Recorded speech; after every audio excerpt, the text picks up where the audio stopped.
Stop comparing yourself to the average if you're not trying to be the average. You are not behind in life. My whole life, I've been feeling like I'm behind. Even when I did my apprenticeship and I was the youngest person there, I still felt behind in so many areas. I recently received an email that I wrote myself 5 years ago with all the goals that I wanted to accomplish after those 5 years. And let me tell you this, I didn't achieve any of these goals. And that was just another reminder that I felt like I was behind. And right now I'm doing my high school degree and I'm back in school, making only quarter the money that I used to make. And that's another thing where I feel like behind. And the reason we feel behind is either because of statistic averages. If you say the average person is 18 when they graduate high school and you're like 25 doing your high school, you feel like you're behind because the average is way lower. But any milestone that we might think other people have achieved because they might have the degree, they might have the relationship, or they might have kids, career, whatever it is, that doesn't mean that they have a plan. You can have a degree and no plan. You can still change your plans all the time and you're not behind because everything happens for a reason, for us to learn something.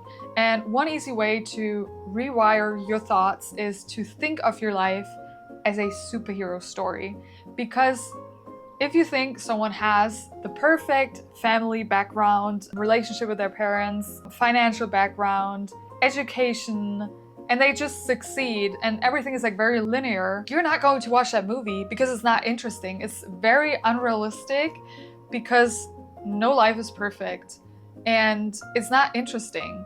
But if you think of, let's say, someone that grew up in poverty and they're extremely successful, you're going to want to watch this movie because it's interesting. You want to figure out, like a riddle, how did that person overcome all these obstacles to end up there? And it's not going to be linear, it's going to be lows and highs constantly, and it will have a lot of plot twists, and that's what makes it interesting.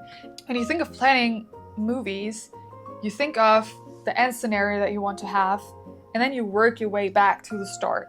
And the same thing you need to do with your life. If you have an obstacle right now, perfect to have a part of your story and figure out a solution how you can overcome it by thinking and seeing opportunities. And in the beginning, this is very hard if you have a lot of negative self-talk, but you can easily break this if you keep reminding yourself of that superhero story. And another way that you can do is what Steve Jobs, I think, said, that you can only connect the dots looking back. But a lot of times, things in the moment make no sense at all when they happen until after. He said the reason Apple was so successful is because he did calligraphy classes in college.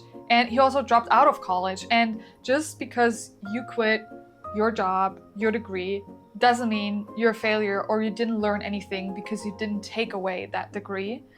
You still have takeaways because we constantly learn. Even if you keep repeating the same thing, we're still learning or reinforcing thoughts, behaviors. And that's why it's so important to be aware of these like small things, because they all have a big impact. What we do every day is how we think we are, or the feedback that we get from other people. It's like very important to understand the impact of our environment, but also of the way that we talk to ourselves, maybe because of our environment. And that can be like digital environment, but also like physically how involved we are with the people around us and how supportive other people are with our thoughts and ideas. And it's important to understand like you can change your environment. And I'm saying this because growing up where I am, it's like everybody lives in this small town. People just accept so many bad things that I thought like this is my destiny as well. And I just hated the thought of it every single day. But you can just change it by doing what nobody else is doing. And that applies to everything in life. Just do the thing that no one is doing and then boom, you got it. Stop comparing yourself to the average if you're not trying to be the average. If a lot of people, they say like, oh, I want to make money like above average. I want to be rich, whatever that is for you. I want to I don't know, do something very different, be the first person in my family to do this or to have this. That also means that you need to get off the script of everything average or everything around you. And that is difficult, being the first one to do it differently. But you can do it. I believe in you. And I also believe that I can make a difference. And I'm learning a lot in psychology, what we do right now, about thought patterns, how they repeat themselves. It's important to break these patterns and to understand the power we're holding in our mind, because it's just influencing everything. We just limit ourselves. We think there's only one way of getting this degree and we need these grades, and then we stress ourselves because we think we're so fixated on this one path that we forget that there is like so much more around us and we never even considered it. And that's why it's so important to find people that inspire you. People twice the age restarting their career. And that's what I loved about living in New York and being exposed to this diversity of people with all sorts of backgrounds and stories. And they all had a story. Some of these art fairs that I went to, they were 60 when I started getting into art. And I was like, what do you mean? Like, there are so many things. My grandparents, I feel like they just gave up on life. They just sit in their apartment, not doing anything. And that's just day in, day out. When I look at them, I think that is terrible. And I think maybe that's also why I'm scared of being old, because I know so many old people that just shut down and don't do anything anymore. But then going to events like going to marathons, seeing old people start running, and they didn't start until 50 or 60 years old, is so inspiring to me to see that we can start over and over again. There's no limit. The limit is our head of thinking we can't do it because we're not getting exposed to it, because it's not in your environment, because it's maybe not in the movies that you're watching. That's why you think it's not possible, because you don't see it. It almost feels like fiction or fantasy, but it is there. And if you keep looking for it, you will find it. It's like this experiment that they did with where they asked other people, like, how many red cars do you see coming into work? And they're like, I don't know, I didn't look for them. And they were offered like money, like $100 if you tell me tomorrow like how many red cars you've seen. And they've seen so many because they were exclusively looking for these red cars. And that's what you need to do. Look, gravitate towards the inspiration and not towards your negative thoughts. They're still allowed to have their room and space, but you're the one deciding how they're going to be in your life. Like, there's always a plan B, and that's something that I need to remind myself of as well, because I want to do this specific degree where I need specific grades to get into, and I'm just stressing myself so much. Also, like the financial pressure of like, will I be able to afford my rent?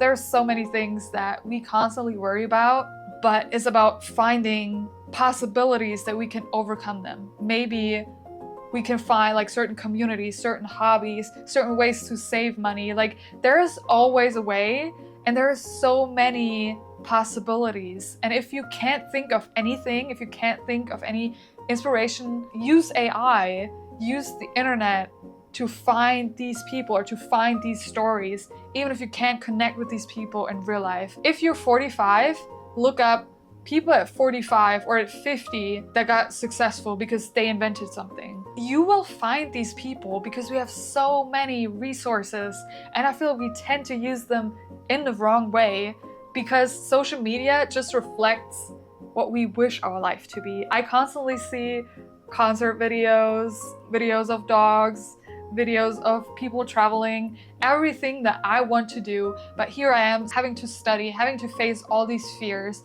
and being extremely frustrated or being bored by my life. But I can also use my time and these resources that I have to make videos. I can also go outside and take a walk. There's so many ways of things that we can do, that we can break our bad habits.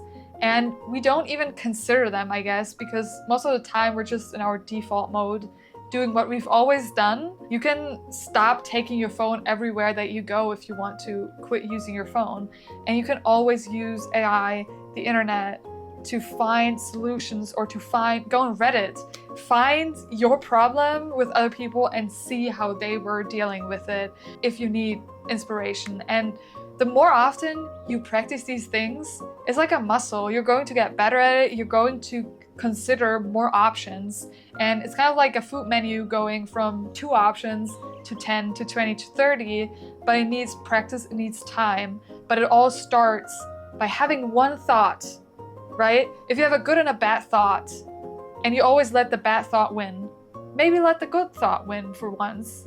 And then you will see, like, oh, actually this is working for me and I want to do it again. And that's how everything starts. It starts with a thought and then action follows, and then you're going to repeat it eventually. You need to take care of yourself. I guess sometimes we just forget that, or we value other people more than we value ourselves. Maybe you're waiting for someone to, on the internet like me, telling you this, because sometimes I also feel like I need to hear these things as well.